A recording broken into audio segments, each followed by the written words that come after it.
The Supreme Court today delivered the judgment on economically backward classes and sustained the amendment introduced by the Parliament, saying that it is constitutionally valid amendment.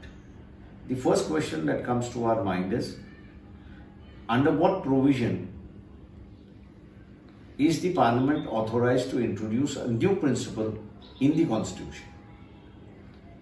Article 368 says that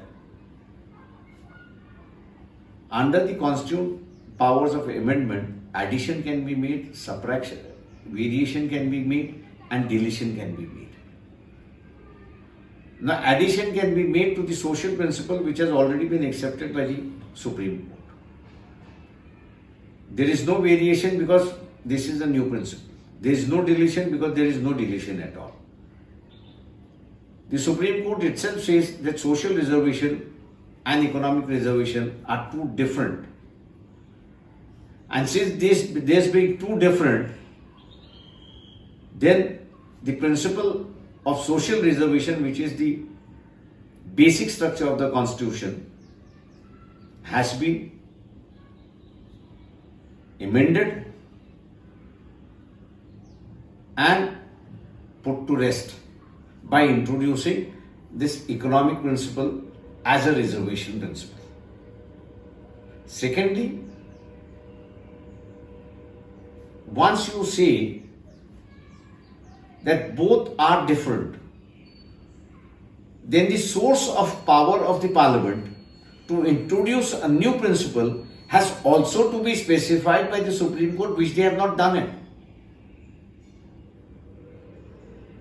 The Parliament is the servant of the people.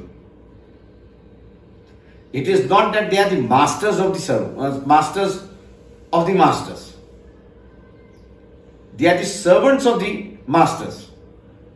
And therefore, what right the master has given has to be exercised by the servant.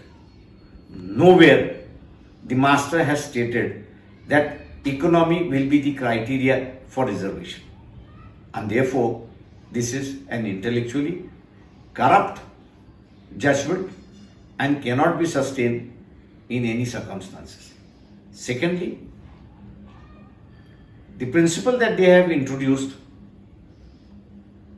is that these two reservations being separate reservations and the socially backward reservation class cannot avail the economic backward reservation is an introduction of Manusmurti by backdoor. Is compartmentalizing society on the basis of reservation, and therefore the principle introduced in the Constitution of social mobility, which is again a basic structure of the Constitution, is not only damaged but destroyed by the present judgment, and therefore it hits the basic structure of the Constitution and therefore it cannot be sustained.